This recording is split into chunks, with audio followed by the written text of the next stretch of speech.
They told Eleanor Whitmore that the Earl of Ravenscar had not spoken a kind word to a living soul in 7 years, and that the day she married him would be the loneliest of her life. She believed them because she had no reason not to, and because grief had taught her that the worst things people whispered were usually the truest. She was 23, the only daughter of a country botanist who had died with more debts than blossoms, and on a grey morning in late October she stood in the cold marble hall of Ravenscar Court with a single small leather trunk at her feet, and understood that everything she had ever owned could be carried in one hand. The hall was vast and echoing, built to humble visitors before they ever reached the man who owned it, and she made herself stand very straight in the centre of it, in her plain high-necked dove grey wool gown, with her gloved hands folded and her chin level, so that whoever came to look at her would not have the satisfaction of seeing her afraid. She was not beautiful in the way the great houses prized. She was slight and slender, with a long, graceful neck, a pale, heart-shaped face, a soft, serious mouth, a wide, clear brow, and large, calm, wide-set grey eyes that took in everything and gave back nothing. Her smooth, dark brown hair was drawn back simply, without a single ornament, because she had nothing to ornament it with. She had been raised to read Latin and name every wildflower in 3 counties, and to believe that a good heart was worth more than a fortune, and her father had gone to his grave still believing it, leaving her to discover, at his deathbed, that he had borrowed a great sum against a man's promise, and that the man who held that promise was the cold Earl of Ravenscar. And that the Earl, rather than ruin her, had offered her the strangest mercy a proud man could offer a penniless girl. He would pay every debt, he would settle her father's name, and in exchange she would marry him, bear the title and heir, and never expect from him a single thing his frozen heart could not give. It was not a courtship. It was a transaction, written in a lawyer's hand. And she had signed it with a steady pen because the alternative was the workhouse and her father's grave sold out from under his bones. So she stood in the marble hall and waited to meet the man she had married on paper, and when at last a door opened at the far end of the gallery, she lifted her eyes and saw him, and her first thought, before fear or dislike, or anything sensible, was that no one had warned her he would look so terribly alone. He was tall and powerfully built, a man in his middle 30s who moved like he had once been a soldier and had never quite remembered to stop. His face was hard and hawkish, with a strong, straight nose, a stern, unsmiling mouth, and a deep old scar that ran from his left temple down across his cheekbone. Pale against weather, darkened skin. His hair was thick and black, threaded faintly with grey at the temples, cut short and severe. But it was his eyes that stopped her, dark and deep-set and burning with a banked, weary anger that she would later understand was not anger at all, but a grief so old it had forgotten how to be anything else.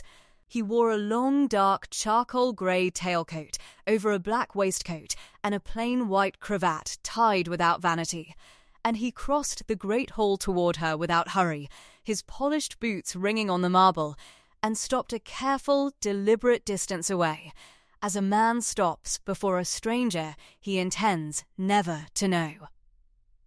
"Miss Whitmore," he said. His voice was low and rough, a voice that did not waste itself on pleasantries. "You are punctual. I am told that is rare in a wife." "I had nothing to delay me, my lord," she answered, and was glad her voice did not shake.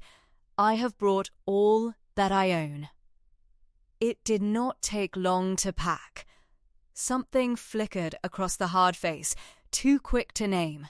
He looked at the single small trunk, and then at her plain grey gown, and then at her steady grey eyes, and for the length of a breath the Earl of Ravenscar seemed almost to falter, as though he had braced himself to meet defiance or tears or grasping ambition, and had not known what to do with quiet dignity. "You understand the terms of our arrangement," he said at last. "I understand them perfectly, my lord. You have purchased a wife to silence a scandal and secure a name. I am to give you an heir and ask you for nothing. I am to make no claim upon your affection, because you have none to give." I read the document. I signed it. I am not a child, and I am not a fool, and I will keep my word. For a long moment he said nothing, and the cold light from the tall windows lay between them like a drawn sword. "Good," he said finally. "Then we understand each other. The housekeeper will show you your rooms. They are in the east wing. Mine are in the west. We shall not trouble each other often." And he turned and walked away from his bride across the vast cold hall, and Eleanor watched him go and told herself that the ache beneath her ribs was only the cold, and not the sudden, foolish, unbearable certainty that she had just married the loneliest man in England. The wedding had taken place a fortnight earlier in a bare little church near her father's parish, with 2 servants for witnesses and a half-blind curate to read the words. And the Earl had not come. He had sent his lawyer and his ring. The ring was a heavy old band of dark gold, far too large for her slender finger, graven deep with the Ravenscar crest, a raven in flight above a broken tower. And she wore it now wrapped twice round with thread so it would not slip off and be lost. She had been a wife for 14 days and had met her husband for the first time only an hour ago. That first night she did not sleep. The East Wing rooms were grand and cold and faded, hung with old silk that had once been blue, and a great canopied bed too wide for one slight body. And she lay in it, listening to the unfamiliar house breathe around her, the wind in the 4 square towers, the cry of an owl over the dark woods, and somewhere very far away, across the whole length of the great house, the faint sound of a man's restless footfall pacing a floor that would not let him rest. She thought of her father, dead 2 months, who had named the stars for her and never once been cruel, and who had ruined them both with nothing worse than too much trust. She thought of the document she had signed, every cold clause of it, and of the scarred, unsmiling face that had looked at her in the hall as though she were a debt to be discharged. And she made herself a promise in the dark, plain and stubborn as her own grey eyes, that whatever this strange bargain cost her, she would not let it make her small, that she would keep her dignity if she could keep nothing else, that she would be useful and quiet and unbreakable, and that she would never, not once, let the Earl of Ravenscar see her cry.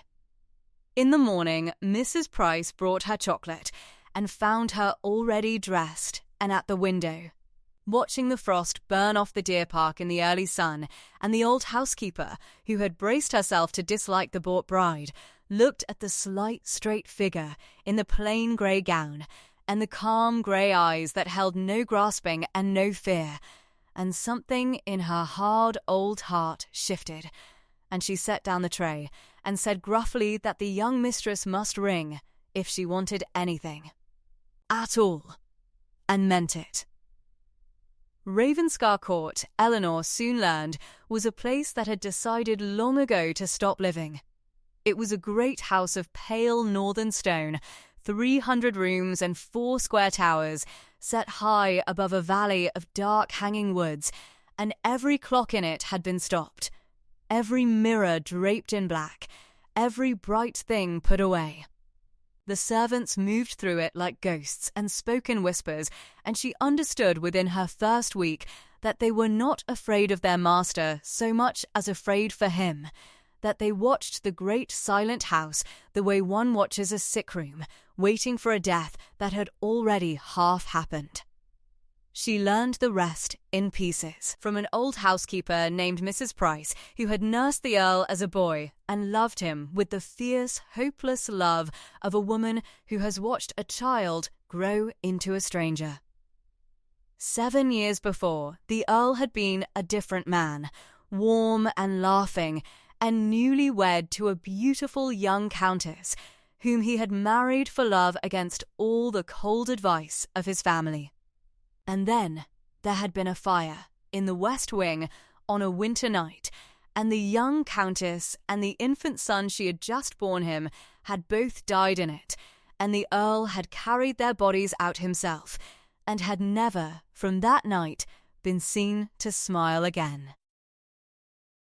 He had draped the mirrors and stopped the clocks and shut the nursery and put away every portrait, and he had sworn, loudly and bitterly, never to love again, because love had cost him everything, and he had nothing left to pay. And now, 7 years on, with the old cousin who stood next in line for the title, turned out to be a gambler, and a wastrel the Earl despised. He had been forced by duty and lawyers and the cold arithmetic of inheritance to take a second wife and get an heir, and he had chosen a penniless girl precisely because she would expect nothing, because she could not be loved and could not be lost, because a transaction could not break a heart that had already been broken once. Eleanor heard all of this and understood it, and a kinder, smaller part of her that she had thought grief had killed stirred and ached for him, and she told it sternly to be quiet, because she had signed a document that forbade exactly this. So she did not pursue him. She kept to the East Wing as she had been told, and she found her own quiet ways to live. She was a botanist's daughter, and the great neglected glass house at the foot of the gardens, long abandoned to frost and ruin, became her refuge. She begged seeds and cuttings from the gardeners, mended the broken panes with her own hands, carried water in the bitter cold until her hands cracked, and began, slowly, patiently, to bring green life back into a place that had forgotten it. The old head gardener, Tomkin, a bent, silent man who had not spoken 20 words together in a year, watched her at it for a week with deep suspicion, and then one frozen morning appeared at her elbow without a word, and began to help her bank the young roots against the frost, and after that the glasshouse had 2 souls in it, and then 3. As the younger gardeners drifted down to see what the strange new countess was making grow, and the place that had been a ruin of broken glass and dead vines became, by slow degrees, the one warm, living corner of the whole dead estate, smelling of earth and green things, and a faint sweetness of forced violets in the dead of winter. She did not do it to be noticed. She did it because she could not help it, because growing things was the only inheritance her father had left her and the only prayer she knew. But the servants noticed, and they talked, in the way servants do, and the talk that ran below stairs was not unkind, and slowly, without her ever trying, the great cold house began to be a little less afraid of the bought bride in the grey gown. She walked the frozen park at dawn when no one was about.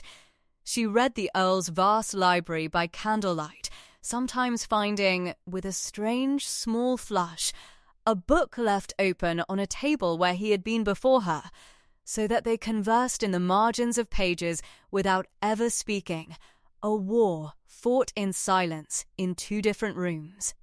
And she did not see her husband for days at a stretch, until the night she heard him weeping. It was very late, and a winter gale was shaking the house, and she had risen for a candle when she heard it, low and broken, coming from behind a locked door at the far end of a cold corridor she had been told never to enter.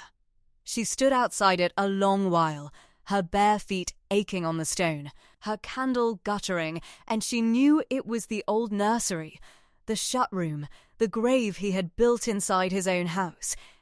And she knew that the rules of their arrangement said clearly that she was to leave him to his grief and ask him for nothing. She broke the rules. She did not go in. but she sat down on the cold floor outside the locked door, in her plain white nightgown with a grey shawl about her shoulders, and she stayed there in the dark through the whole long storm, so that the loneliest man in England would not weep entirely alone, even if he never knew she was there. And near dawn, when the weeping had long stopped and the gale had spent itself, the door opened, and the Earl of Ravenscar found his unwanted wife asleep against the wall outside the room that held his dead, and stood looking down at her in the grey light with an expression that no document in the world could have governed. The next morning he came to find her in the glass house. She was up to her wrists in dark soil, her sleeves pushed back and a smudge of earth on her cheek, and she straightened when his shadow fell across the bench and met his eyes and waited, because she would not apologize for sitting in a corridor and she would not pretend it had not happened. "You were cold," he said. It was not what either of them expected him to say. "I have been colder, my lord." He looked around the glass house, at the mended panes and the green shoots in their rows and the bare winter roses she had coaxed into early bud, and she watched him see it, watched something shift behind the hard, scarred face, as he understood that while he had been mourning a dead house, she had been quietly bringing it back to life. "My mother loved this place," he said at last, very low. "She is the only other person I have ever known who could make a thing grow that had given up growing." Eleanor wiped the earth from her hands on her apron and considered him, this great scarred man standing awkward among the green, and decided that since the rules between them seemed already broken, she might as well break them honestly. "You needn't have come to find me, my lord," she said. "I sat in the corridor of my own choosing. You owe me no explanation for your grief, and I will not pretend I do not know what room that was, nor whose. I am sorry for it. I am sorry every day, though I never knew them. A house should not have to carry so much sorrow with no one to share its weight." He went very still. For a long moment she thought she had gone too far, that he would freeze again and leave her, that the small thaw of the morning would harden over like a pond in a late frost. But instead he said, in a voice she had not heard him use before, low and roughened almost past speech, "No one in 7 years has said their names to me. Everyone steps around them as though to speak of them would wound me, as though I do not carry them every hour, regardless. You are the first person to look at the grief plainly and call it by its name." "Then I will say it plainly," she answered. "I think you have mistaken keeping a wound open for keeping faith with the dead. I do not think they would thank you for stopping the clocks. I think they would weep to see it." For a moment the Earl looked at her as though she had struck him. And then, without another word, he turned and walked out into the cold, but he had not commanded her to stay out of the corridor, and that night, and the night after, she left the glass-house door unlocked, and on the third night, very late, she came down with a candle and found him standing in it, among her green and living things, in his shirt-sleeves, with his hard face, soft and lost. And neither of them said a word, and she understood that the war had ended and something far more dangerous had begun. They began, after that, to be in the same rooms, never by arrangement, never by appointment, only by a kind of helpless gravity, as though two people kept too long in the cold had finally admitted they were freezing. He found her in the library and stayed. She found him in the glass-house and did not leave. He began, haltingly, to talk to her in the rough, rusty voice of a man who has not used kindness in so long he has half forgotten the shape of it, and she learned that beneath the hawkish, scarred mask was a fierce, dry, unexpected wit, a deep, wounded honour, a mind that had read everything and trusted nothing. He had been a younger son once, she learned, never meant for the title, and had gone soldiering in his youth and got his scar at a siege in Spain, and had come home only when his elder brother died, and the weight of Ravenscar fell on shoulders that had never wanted it, and then he had married for love against all his family's counsel, the one wholly happy year of his life, and then the fire, and then the long grey nothing. He spoke of it in pieces, never all at once, the way a man eases a splinter out by slow degrees, and she came to understand that his coldness had never been cruelty but armour, that he had frozen himself solid, because a frozen thing cannot be cut, and that every kind word he gave her now cost him a courage that years of war had never asked of him. And in return she told him of her own father, the gentle, ruinous botanist who had loved the world too well to be careful in it, of the cottage full of pressed flowers and unpaid bills, of the night she had sat by his deathbed and learned in the same hour that she had lost him and that she belonged, by a stranger's contract, to the Earl of Ravenscar. And he listened to all of it with his dark eyes never leaving her face, and said at the end, low, that he had thought himself the only ruined person at Ravenscar, and was ashamed to find he had married another and never once asked her grief, and would she forgive him, and she said there was nothing to forgive, and meant it, and something between them that had been two separate sorrows became. In that moment, one shared one, and he learned that his quiet grey wife was not meek at all, that she would argue Aristotle with him until the candles burned down, that she had a temper like a banked fire and a laugh, when he could startle it out of her, that lit the whole dim room. He took to walking with her in the frozen park at dawn, the two of them and his great silent wolfhound that had not let anyone near it in years, and now padded at her heel as though she had always owned it. He took to leaving books for her, freshly rebound, on the window table where she liked to sit. And one grey morning, walking by the iced edge of the Parkland Lake, he stopped and said, without looking at her, I had decided never to do this again. I had decided it very thoroughly. Do what, my lord? She asked, though her heart had begun to beat strangely. Care whether someone is cold, he said. And he turned and looked at her with those deep, dark, grieving eyes, and for the first time since she had known him there was something in them besides loss.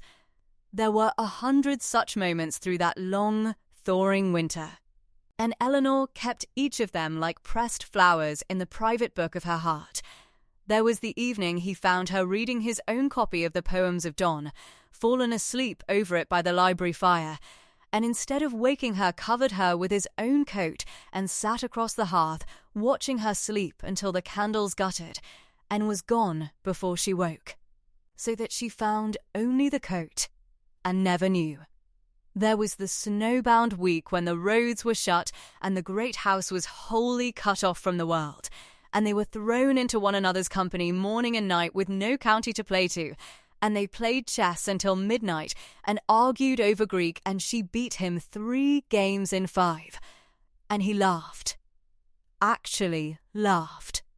A rusty, astonished sound that seemed to surprise him more than her, and Mrs. Price, passing the door and hearing it, stopped dead in the passage and pressed her apron to her mouth and wept, because she had not heard that sound in 7 years and had thought never to hear it again. There was the morning he taught her to ride the gentle grey mare, his great warm hands steadying hers on the reins, his breath at her ear, and when she was at last cantering free across the white park with her cheeks flushed and her dark hair coming loose and her grey eyes alight, he reined in and simply watched her, and she caught the look on his hard face and understood it, and looked quickly away, her heart pounding for reasons that had nothing to do with the horse. And there was the night she fell ill of a fever from carrying water in the cold, and lay 3 days burning and half dreaming, and surfaced once in the dark to find the Earl of Ravenscar himself sitting at her bedside in his shirt-sleeves, grey-faced and unshaven, holding her hot hand in both of his and not sleeping. And when she murmured his name in wonder, he only pressed her hand harder and told her gruffly to be still and get well, that he forbade her absolutely to die, that he had buried enough and would not bury her, and she sank back into the fever, half believing she had dreamed it, except that when she woke whole on the fourth day, his coat was over the chair and her hand still warm where his had held it.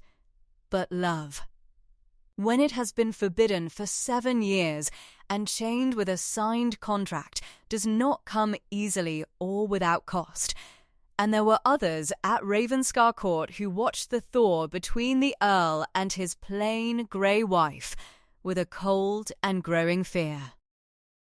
For the Earl had a cousin, a sleek, pale, clever man in his middle 30s named Julian Crowell, with smooth black hair, a soft, white, clever face, and small, restless, dark eyes that missed nothing, who had spent 7 years making himself indispensable to a grieving man, managing the great estate, holding the keys, keeping the books, and quietly arranging matters so that should the Earl ever die without an heir, the title and the vast Ravenscar fortune would fall to him.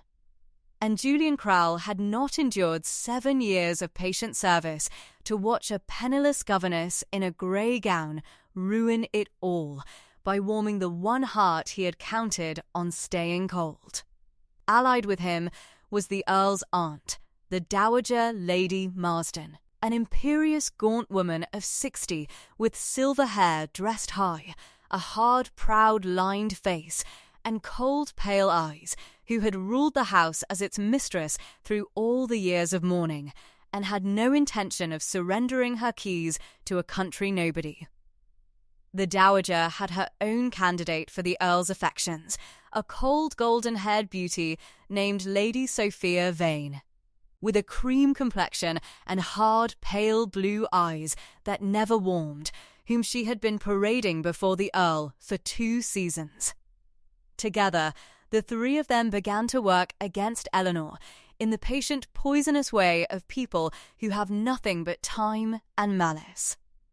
It began with small cruelties, the Dowager seating her below the salt at dinner, Lady Sophia and her sharp, featured mother arriving for an extended stay and making loud, admiring conversation about bloodlines and breeding, while Eleanor sat silent in her plain grey gown. It grew to whispers, carefully planted among the servants, that the new countess was a fortune hunter, that she had trapped a grieving man, that she crept into the master's rooms at night to bind him to her with God knew what country witchery. There was an afternoon when Lady Sophia Vane found Eleanor alone in the long gallery and stopped before her with her cold cream and gold beauty and her pale blue eyes that never warmed, and told her, sweetly, that she ought to understand her position, that a man like the Earl might use a plain creature for an heir, as one uses a brood mare, but that he could never love where there was no breeding, no fortune, no beauty, and that Eleanor would be wise to take what comfort she could from the title before she was set aside for a proper countess. And Eleanor, who had been raised gentle but not soft, looked at the cold golden woman for a long moment, and then said, very quietly, that she had never once in her life confused beauty with worth, having known too many lovely things that were poison and too many plain ones that were medicine, and that if the Earl wanted a broodmare he had ledgers of fine ones to choose from, and had instead chosen to sit at a sick bed and hold a fevered hand, which was not a thing men did for horses, and she curtsied with perfect courtesy and walked on, and left Lady Sophia white with fury in the cold gallery light. And Eleanor bore the rest of it in silence, with her chin level and her grey eyes calm, because she had given her word to ask for nothing and make no claim, and she would not be the one to drag her husband into a quarrel he had not chosen. But she was not blind, and she was a botanist's daughter with a sharp, methodical mind, and she began, quietly, to notice things. She noticed that Julian Crail held every key in the house and let no one near the account books. She noticed that the great estate, which should have been one of the richest in the north, was somehow always short of ready money. That good farms stood empty, and good tenants had left. She noticed the steward's 2 neat columns of figures and the new wealth of a man who drew only a cousin's allowance. And one cold night, alone in the estate office with a borrowed key and a single candle, Eleanor Whitmore, who could not be loved and could not be lost, opened the ledgers of Ravenscar Court and discovered, in column after doctored column, that for 7 years Julian Crail had been quietly and ruinously robbing the grieving man who trusted him, bleeding the estate into his own pockets, ruining the tenants, and hiding it all behind the black drapes of a house too deep in mourning to look at its own books. She understood at once how dangerous her knowledge was.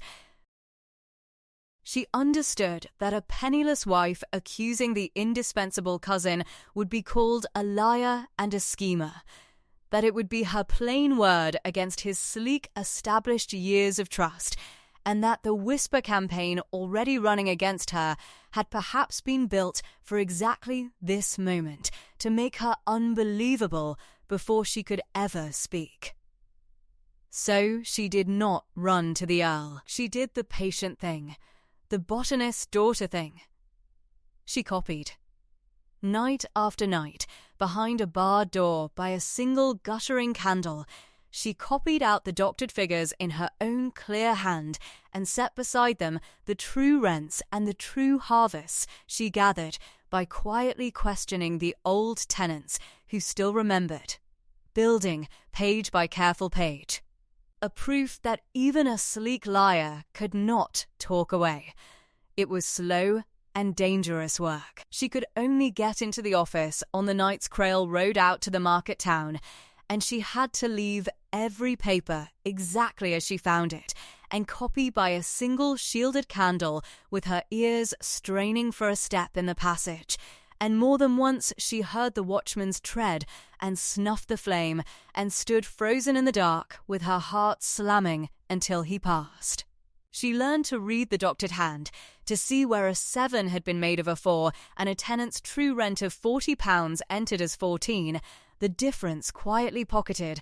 She rode out herself in the grey afternoons, ostensibly to visit the sick in the cottages, and sat by the fires of the old people and let them talk, and so gathered, cup of weak tea by cup of weak tea, the true history of 7 years of slow robbery, the good families turned off their land, the repairs never made, the timber felled and sold, and the money vanished, the whole quiet bleeding dry of a great estate by the one man trusted to keep it. And she wrote it all down, the truth beside the lie, until she had a thing that no smooth tongue could unmake. And she wrote, secretly, to the one man she knew her father had trusted, an old white-headed country lawyer named Mr. Pettigrew, who had drawn up her own marriage settlement and who owed nothing to anyone at Ravenscar Court, asking him to come north quietly and bring the original deeds.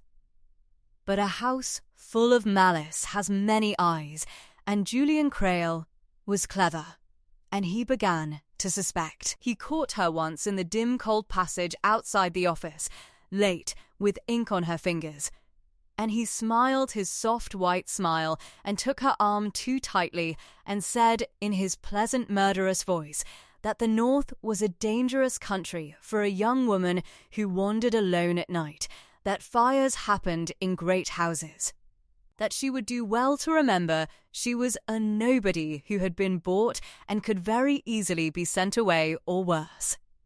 And Eleanor, 23 and slight as a reed, looked into his small, restless, dark eyes and did not flinch, and told him that a man who threatened a woman in a dark passage had already confessed himself a coward, that she had buried the only person she feared losing, and so had nothing left for him to frighten her with, and that he should ask himself, Before he spoke again of fires, why an honest steward kept his books locked from his own master.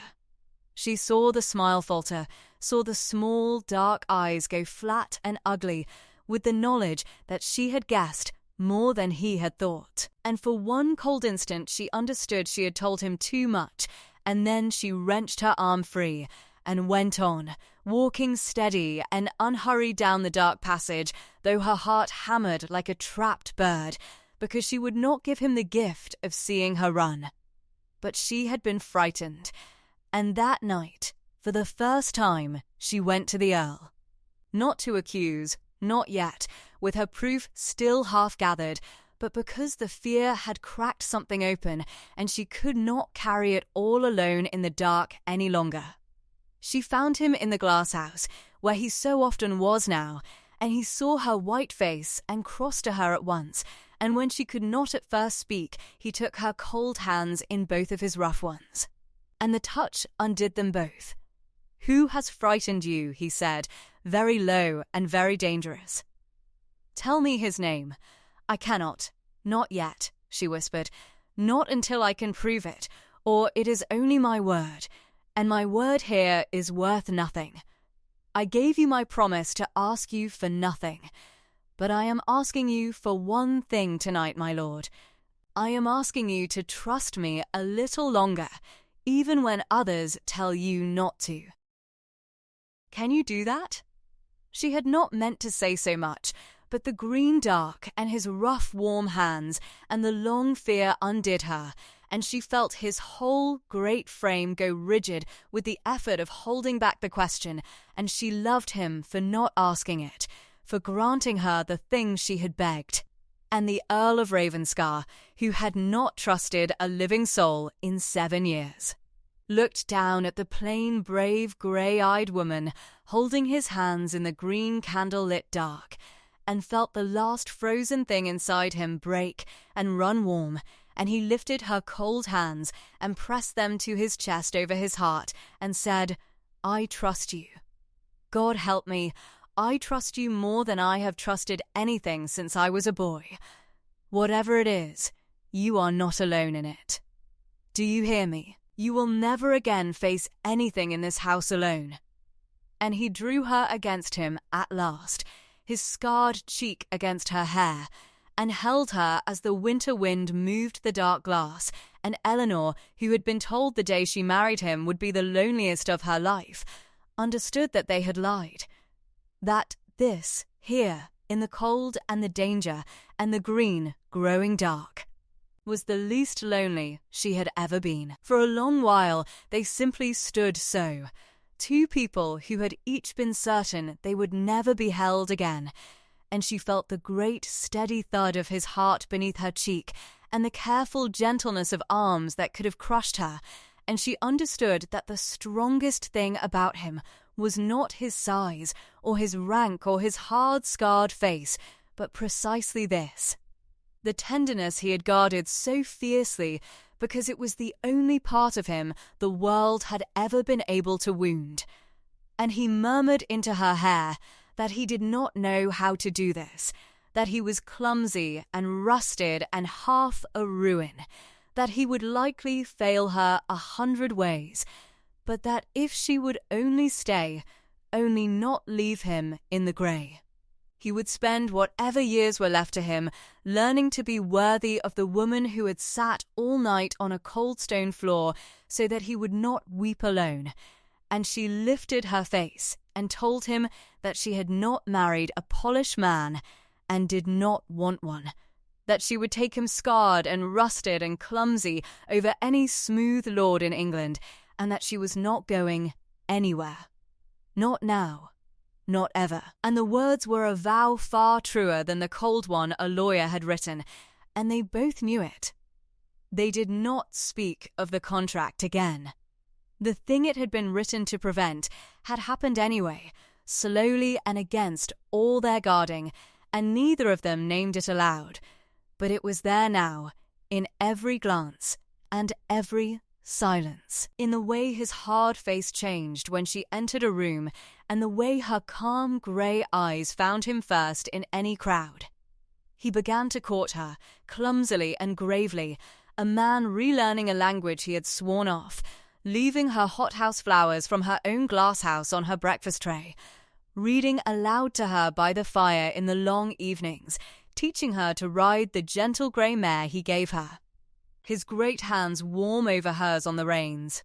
One evening, very low, by the fire, he told her at last the whole of it, the names of the wife and the son he had lost, the night of the first fire, the years of grey since, things he had told no living soul, and she did not flinch from any of it nor try to mend it with easy words, only listened, and held his scarred hand, and let him be heard at last. And when he had finished, he looked at her wet-eyed and astonished, and said that he had thought he had buried his heart with them, and had only, it seemed, mislaid it, and that she had found it again in a glass-house where he had stopped looking.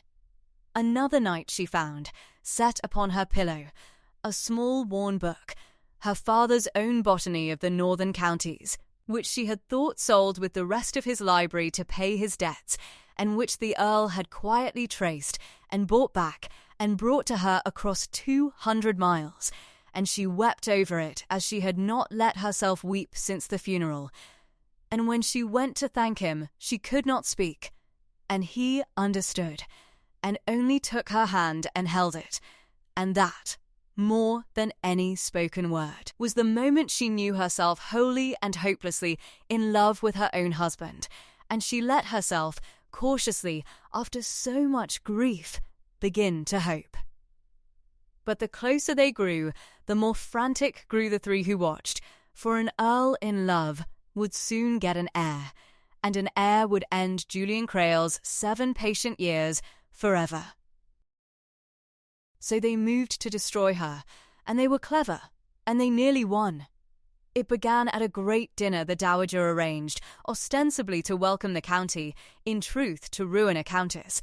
The hall blazed with 100 candles, and the long table glittered with silver, and the cold golden Lady Sophia sat at the Earl's right hand where the dowager had placed her. And Eleanor sat far down among the lesser guests in her one plain grey gown among all that jewelled silk. And midway through the meal, with the whole county watching, the dowager rose and said, in a carrying voice of false distress, that a terrible thing had been discovered, that money and the late countess's own jewels had gone missing from the house, and that, she was grieved beyond words to say, they had been found, every piece, hidden in the new countess's rooms. A footman was produced, a casket was produced, spilling gold and the dead woman's pearls. And the whole hall turned to look at Eleanor Whitmore in her plain grey gown, and Julian Crail watched her with his soft white smile, and Lady Sophia hid her cold satisfaction behind a painted fan. And the trap, 7 years in the building, closed. It was a brilliant cruelty. It made her not merely a fortune hunter, but a thief who had robbed her own husband and defiled the memory of his dead wife. And it was time to break the Earl's fragile new trust at the precise moment it had begun to bloom. The hall fell silent, waiting for him to denounce her.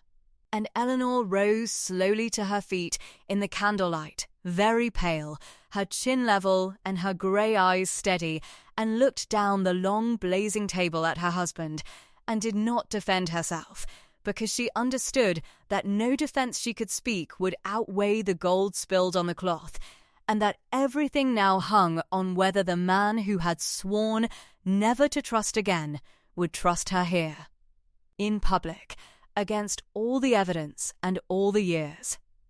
The Earl of Ravenscar rose from his chair. The whole county held its breath. He looked at the spilled gold, and at the dead pearls, and at the dowager's triumphant face, and at the soft white smile of his cousin Julian. And then he looked the length of the table at his plain grey wife, standing alone and unafraid in the candlelight. And he said, in a voice that filled the hall like a cold bell, "My wife is no thief. I would sooner believe the son a thief, and I find it strange beyond words that Jules I myself locked away 7 years ago with my own hand behind a door whose only other key has hung this whole time upon my cousin's belt should be discovered tonight, of all nights, by my aunt. Of all people, at a dinner my aunt arranged. I think, before any here speaks again of thieves, we had best send for Mr. Pettigrew, and for the account books, and have a reckoning of this house at last. And down the table Eleanor's eyes met his, and across all that cold glittering distance something passed between them that the whole county saw and would speak of for a generation. And Julian Crail's soft white smile began, very slowly, to die. The hall erupted. The dowager surged to her feet protesting, declaring the evidence plain, demanding the countess be confined. The county guests murmured and craned. Lady Sophia's painted fan stilled. But the Earl did not raise his voice again. He simply walked the length of his own table, past the spilled gold. Past his sputtering aunt, past his cousin's whitening face, and came to stand before his wife. And in front of the whole staring county he took her cold hand, and raised it to his lips, and held it there, and said, low and clear enough for every ear, whatever is decided in this house tonight, it will be decided with my wife at my side, and not in the dock. Anyone who cannot sit at a table with the Countess of Ravenscar may find the door. I will not detain them. And he led her, on his arm, to the head of his own table, and seated her in the place Lady Sophia had been given, and stood behind her chair with his scarred hand upon her shoulder, like a man guarding the one true thing he owned, and the county, which had come to watch a fortune hunter unmasked, understood instead that it was watching a man in love declare himself, and the trap that had been meant to break them had, in the strange arithmetic of the heart, only welded them the harder together. For Mr. Pettigrew, the old white-headed lawyer, was already on the road.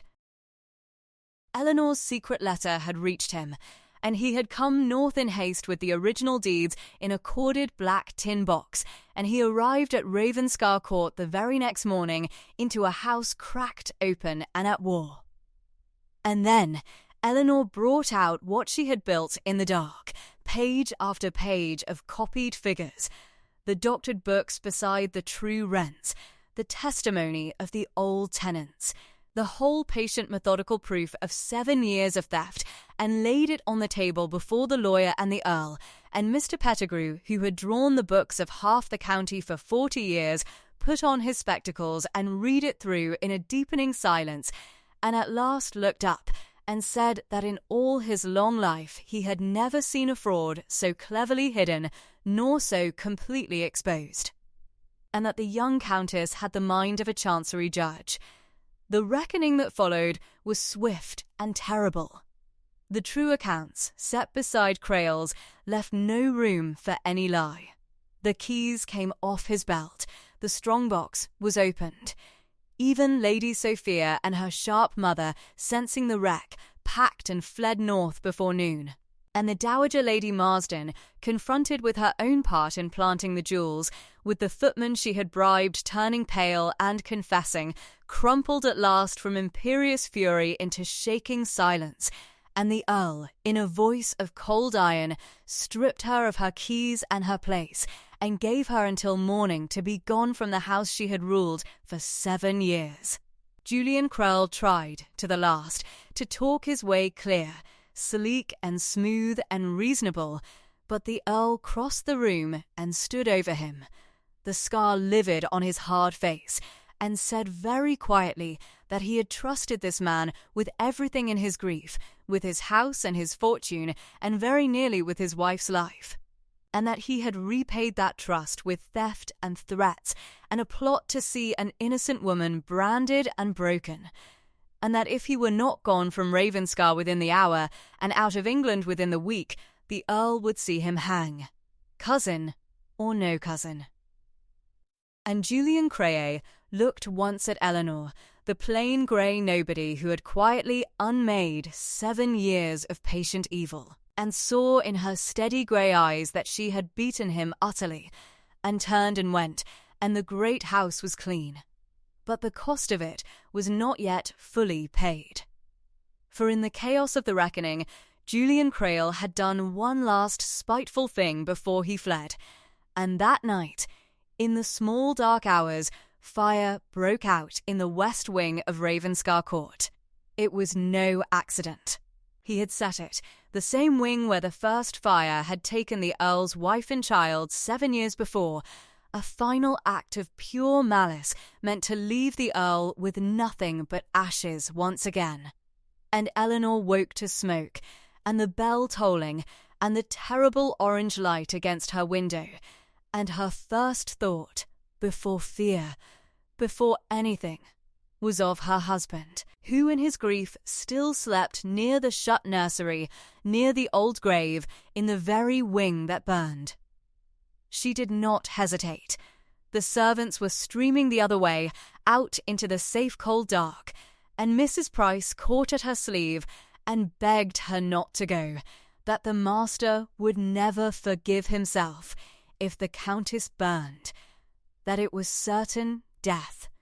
And Eleanor pulled free and said only that she would not be a widow in the morning, that she had buried her father and would not bury her husband too, not while there was breath in her, and she snatched up a pitcher of water and soaked her shawl and wrapped it over her face. She went into the smoke. She went through the burning passages in her white nightgown, with the wet shawl pressed to her face, the heat scorching her bare feet, the smoke a living blackness clawing at her throat, calling his name into the raw, while the servants fled the other way, because she would not, could not, live in a world where the loneliest man in England burned alone in the dark a second time. And she found him, half overcome, dragging at the locked nursery door, trying in his grief-maddened fury to save the cradle and the small dead things inside before he saved himself, and she seized his arm and screamed at him that the dead were past saving, but she was not, that she was alive, and she was his, and she would not leave without him. And something in those words reached him where nothing in 7 years had reached him, and he turned from the grave at last and took his living wife in his arms and carried her out through the fire into the cold, clean dawn. They stood together in the frost-silvered courtyard as the west wing burned itself out behind them, soot blackened and shaking and alive. And the Earl of Ravenscar held his wife's face in his 2 scarred hands and looked at her as though seeing the whole world for the first time, and he said, "I have spent 7 years guarding a grave, and tonight I learned that I had stopped living so completely that I would have died in it sooner than walk away. You came into the fire for me. Nobody has come into the fire for me in my whole life. Eleanor, I married you to keep from loving you. It was the only thing I have ever wholly failed at, and I thank God on my knees that I failed." And there, in the burning dawn, with the old grief finally and forever turned to ash behind them, the man who had sworn never to love again kissed his wife for the first time, and she wept and laughed and held him. And the long winter of Ravenscar Court at last was over. The spring that followed was the first true spring the great house had known in 7 years. The clocks were started. The black drapes came down from the mirrors.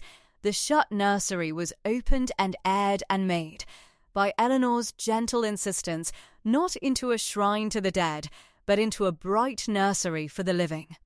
With the 2 small portraits of the first wife and her child hung at last with honour upon the wall, mourned now and loved and no longer locked away, because the Earl had learned from his grey-eyed wife that the dead are not betrayed by the joy of the living, but only by their despair.